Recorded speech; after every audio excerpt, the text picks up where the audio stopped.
गली में सूरज की पहली किरण उतरी नहीं थी कि केतकी के घर से उड़ती खुशबू ने मोहल्ले की नींद उड़ा दी थी, जिसका सबसे पहले शिकार बनी मोहल्ले की दो जुबानी झंझटबाज निर्मला और सुषमा। सुन सुषमा, तूने सुंघाई है? हाँ, ये तो वही खुशबू है जो दाल में देसी घी पड़ने से आती है। और ऊपर से जीरा हिंग का तड़का, और कढ़ाई में कुछ भून रहा है। लगता है बेसन के पकौड़े तल रही है बहू। भगवान सबको ऐसी बहू दे, और हमें कम से कम एक हफ्ते में एक बार ऐसे पड़ोसियों के घर खाने का न्योता दे। केतकी की किस्मत तो देख, पहले मोहन जी जैसे सीधा सपाट पति, ऊपर से ये बहू जो सुबह उठते ही मंदिर भी सजा देती है और रसोई भी। मेरे यहाँ तो बहू उठते ही पहले इंस्टा स्क्रॉल करती है। मुझसे तो रोका ही नहीं जा रहा। सुषमा, जरा कुंडी खड़का दूं क्या? अगर आप कुंडी ना खड़काएंगी तब भी आपकी करुणा को पता चल जाएगा आंटी जी। क्या आपका पूरियां खाने का मन कर रहा है? नाश्ता तैयार ही है, आ जाइए। निर्मला और सुषमा अंदर जाती है, जहां डाइनिंग टेबल पर करुणा जी के ससुर जी मोहन, सास केतकी, बेटा कृष और पति रॉकी बैठे थे। मान गए तेरी किस्मत को केतकी। सोना दान किया था क्या पिछले जन्म में तूने? नहीं नहीं, हीरे मोती दान किए थे, तभी तो तुझ जैसी पड़ोसन मिली। चला बाजा, बैठ जा खाने पर। फुलके, दाल और आलू दम की सब्जी मुझे तो सबसे बेस्ट लग रही है बहू। मुझे तो ये केक पसंद आया मम्मा। सभी की पसंद नापसंद का कितना ख्याल रखती हो तुम करुणा। पता है मम्मी, जब से मेरी ऑफिस की टाइमिंग 7 बजे से हुई ना, मुश्किल से ही कोई एम्प्लॉई टिफिन ला पाता है। और यहाँ मेरी बीवी मुझे नाश्ता करवा कर दोपहर का लंच भी पैक करके देती है। आज रात को डिनर पर बाहर चलना तो बनता ही है। क्यों मम्मी, एक वक्त फ्री रहना तो तुम्हारी बहू भी डिजर्व करती है। अरे तो मैंने कब मना किया? दोपहर का खाना बनाने के बाद तो रसोई से छुट्टी कर लेना बहू, रात को चलते हैं बाहर खाने पीने। ये था करुणा का परिवार, जो बड़ा ही सॉर्टेड था। बहू भी जी जान से ससुराल वालों को खुश करने में लगी रहती, और ससुराल वाले भी बहू को खुश करने का कोई मौका नहीं छोड़ते। पूरे मोहल्ले में करुणा फेमस थी बेस्ट बहू के नाम के लिए। मोहल्ले की हर तीसरी बहू उसके कारण अपने घर पर ताने सुनती, और शायद इसी कारण सभी की नजर उसे ऐसी लगी कि उसके सुखी जीवन को ग्रहण लग गया। एक रात रसोई का काम पूरा करके करुणा कमरे में आती है तो, ये बेडशीट और पिलो कवर किसने लगाया? इस बिस्तर पर जो सबसे ज्यादा सोता है उसने, और सिर्फ इसी कमरे के नहीं, बाकी कमरों के भी बेडशीट और पिलो कवर लगा दिए मैंने। अब जाकर आप भी सो जाइए करुणा जी, दिन भर काम ही करती रहेंगी क्या? आपको क्या जरूरत है ये सब करने की? पहले ही आप ऑफिस से थके हारे आते हैं। ऑफिस से थका हारा आता हूँ और यहाँ आकर बिस्तर पकड़ लेता हूँ, पर आप मैडम सुबह से काम करना शुरू करती हैं और रात तक करती रहती हैं। और इसके पहले कि आप ये पूछे कि क्रिश कहाँ है, तो क्रिश का स्कूल बैग मैंने पैक कर लिया है, वो अपने दादा दादी के पास जाकर आराम से सो रहा है। पागल। करुणा रॉकी के बगल में आकर बैठी थी कि उसके फोन की घंटी बजती है। प्रणाम मामी जी, कितने दिनों बाद, कैसी हैं आप? अरे बेटा, तेरे घर से 200 किलोमीटर दूर ही एक शादी में आई हुई हूँ। जैसे ही ट्रेन यहाँ रुकी तो मुझे तेरा ख्याल आ गया। अगला स्टॉपेज तेरा ससुराल ही है पड़तल। कल तू जरा आ सकती है क्या मुझसे मिलने? बड़ी अच्छी कही मामी जी आपने। 24 घंटे ट्रेवल करके आप एक शादी अटेंड करने आ सकती है, पर अपनी भांजी के ससुराल नहीं। हाँ, आराम से शादी एंजॉय करने के बाद कम से कम 1 हफ्ते आप यहाँ रुकेंगी, उसके बाद ही वापस जाने दूंगी मैं आपको। मना मत कीजिएगा, आपको मेरी कसम। चल ठीक है बेटा, रुक जाऊंगी तेरे पास। 2 दिन बाद ललिता करुणा के घर आती है। अरे करुणा बेटा, कहाँ हो तुम? माथे पर पसीना, हाथों पर आटा लगाए करुणा रसोई से बाहर आती है। शाम के 5 बजे ये कौन सा काम कर रही हो बेटा तुम? घर का काम है मामी जी, ये तो लगा ही रहता है। और वैसे भी मेरे ससुराल वाले खाने के बड़े शौकीन है, इसलिए वक्त बेवक्त मैं कुछ न कुछ नया ट्राई करती रहती हूँ। आप आइए ना, मैं आपके लिए कुछ लेकर आती हूँ। नहीं नहीं बेटा, तू अपना काम पूरा कर ले, चल मैं तेरे साथ रसोई में आती हूँ। ललिता रसोई के अंदर जाती है और देखती है पूरी रसोई बिखरी पड़ी है। गैस के चारों बर्नर पर कुछ न कुछ बनने के लिए चढ़ा हुआ है। एक तरफ पैन में पास्ता बन रहा है, दूसरी ओर कढ़ाई में ग्रेवी तैयार हो रही है, तवे पर टिकिया बन रही है, तो स्टीमर में कुछ स्टीम हो रहा है, और इतने सबके साथ करुणा आटा गूंथ रही है। हे राम, इसीलिए तेरी ये हालत हो गई है बेटा। ओहो, मुझे तो दीदी के लिए बुरा लग रहा है। कैसा लगता है उन्हें कि ऐसे घर में ब्याह दी उन्होंने अपनी बेटी? अरे नहीं नहीं मामी जी, ऐसी कोई बात नहीं है। अरे वो तो दिख ही रहा है बेटा, इतने तो लोग भी नहीं है तेरे घर पर जितने बर्तन तूने चूल्हे पर चढ़ा रखे हैं। शादी को 5 साल हुए हैं तेरे। 25 नहीं, देखा चेहरा, क्या हालत हो गई, पूरे सर पर दाने आ गए हैं। ओहो, ये तो होना ही था। तेरी चिमनी भी काम नहीं कर रही। दिन भर इस तरह तेल मसाले के बीच में रसोई में गलती रहेगी तो चेहरे का यही हाल होगा ना। मुझे देख 26 साल हो गए मेरी शादी को, फिर भी तेरे चेहरे से ज्यादा चमक रहा है मेरा चेहरा।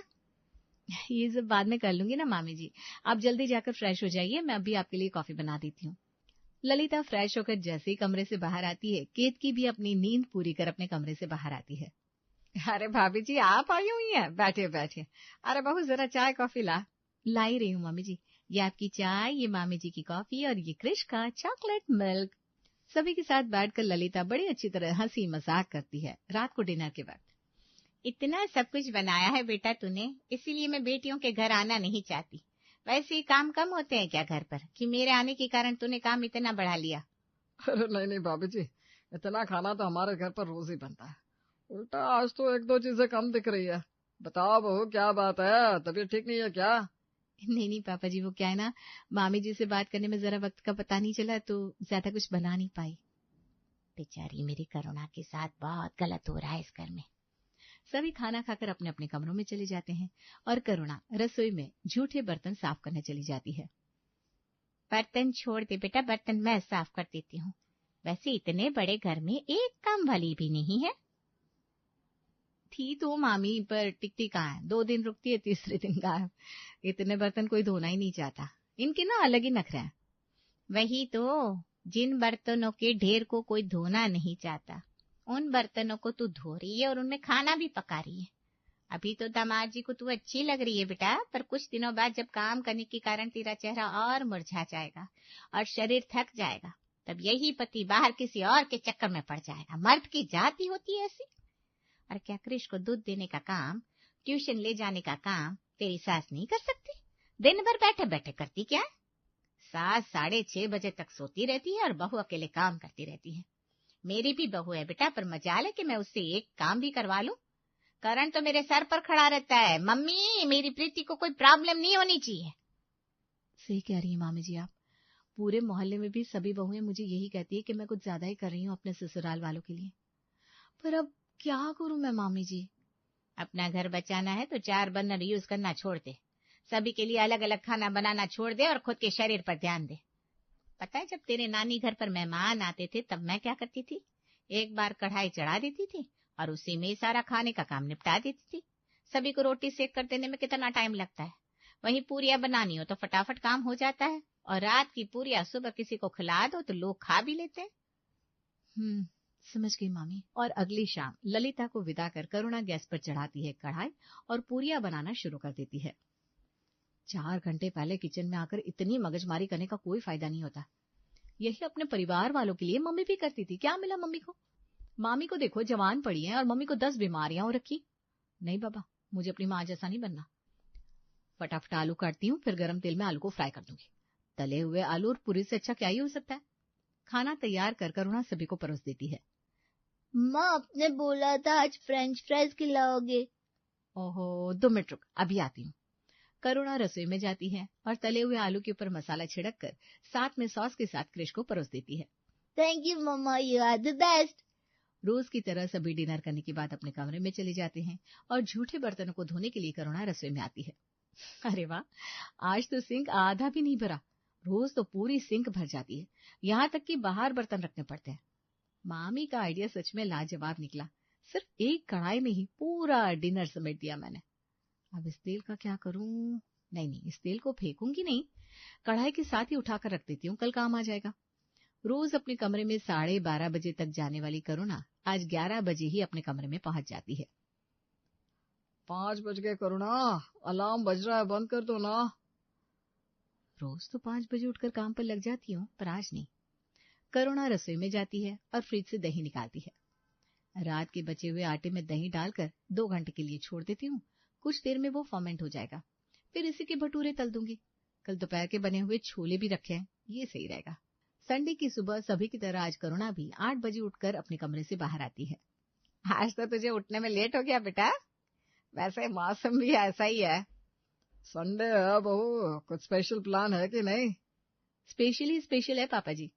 जब तक सब नहा धोकर तैयार होंगे तब तक नाश्ता बना दूंगी मैं।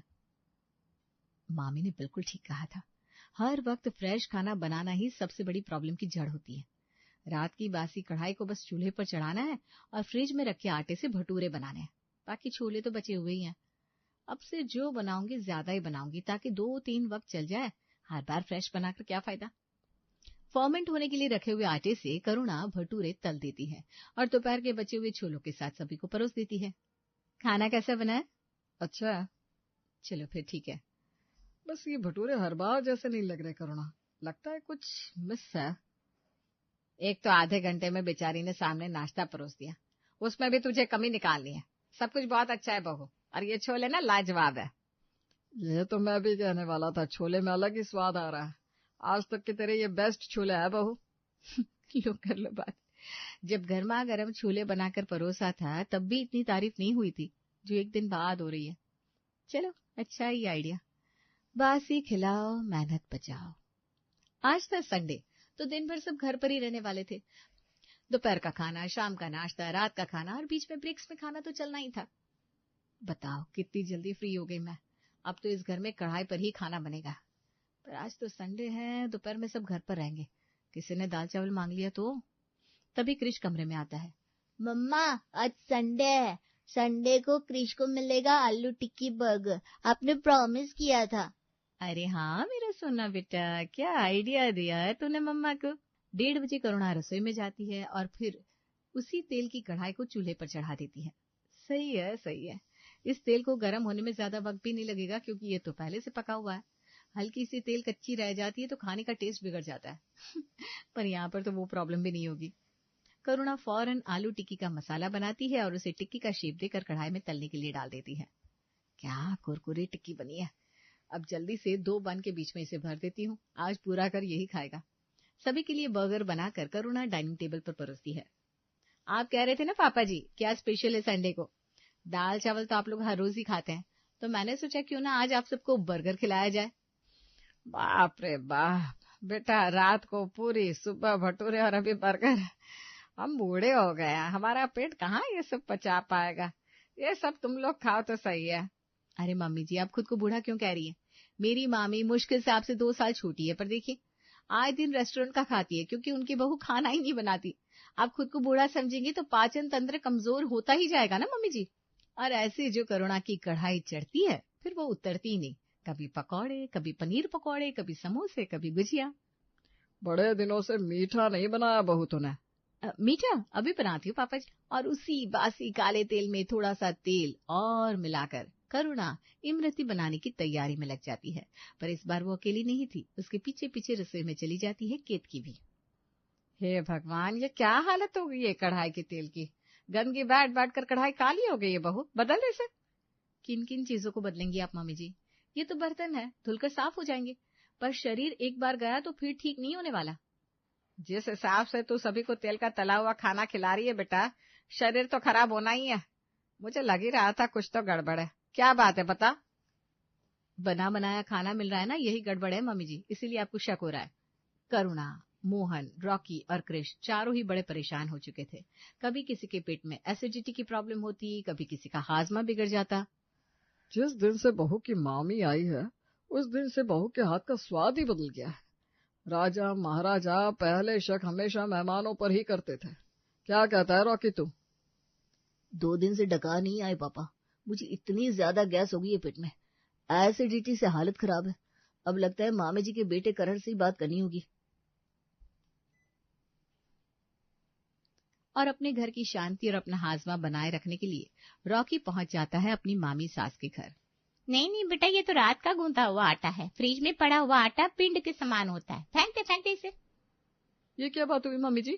फोन करके करुणा से आप कहती है पुराने तेल में खाना बना ले, बासी खाना सबको खिला दे, इतनी मेहनत मत कर, और मुझसे आपको सब कुछ ताजा चाहिए। हालत देखिए मेरी मम्मी जी, 5 मिनट पहले बनी चाय कौन फेंकता है। अरे बेटा, मेरे पड़ोसी जाकर चोरी करेंगे तो क्या मैं उन्हें रोकने जाऊंगी? नहीं ना, मुझे क्या है, पुलिस पकड़ कर ले जाए उन्हें। समझाया तो अपने लोगों को जाता है। अब इस तेल को हटा दे। अरे मम्मी जी, ये तेल तो अब भी डाला है कढ़ाई पर, आप भी नहत करती है। दरवाजे पर खड़ा रॉकी ये सब देखकर हैरान था। तभी करण की नजर उस पर पड़ती है और वो उसे अपने कमरे में ले जाता है। यही सब हो रहा है इस घर में जीजा जी, मुझे पता है। आपके यहाँ आने का कारण कोई और नहीं, मम्मी ही है। मेरा घर तो बर्बाद कर ही रही है मम्मी, ऊपर से आपके घर को भी बर्बाद करने में कोई कसर नहीं छोड़ी। सारी बातें पता कर रॉकी वापस अपने घर लौटता है। मुझे पता था कि तुम मेरी बात पर भरोसा नहीं करोगी। मामी की चिकनी चुपड़ी बातों की पट्टी जो पड़ी है तुम्हारी आंखों में, इसीलिए मैंने तुम्हारे भाई की सारी बातें रिकॉर्ड कर ली थी। अब सुन लो इसे कि कैसे तुम्हारी मामी अपनी बहू से तो काम करवाती है और तुम्हें काम चोरी करने को कहती है। रिकॉर्डिंग सुनकर करुणा हैरान हो जाती है। तभी केतकी रसोई में आती है। तुझे अगर काम नहीं करना बेटा तो मैं काम वाली रख लूंगी या मैं संभाल लूंगी काम, पर किसी की बातें सुनकर अपना घर मत तोड़। नहीं मम्मी जी, किसी काम वाली को रखने की कोई जरूरत नहीं है। मुझसे बहुत बड़ी गलती होगी मम्मी जी। आपकी करुणा अब आपको वैसी ही मिलेगी जैसे पहले थी।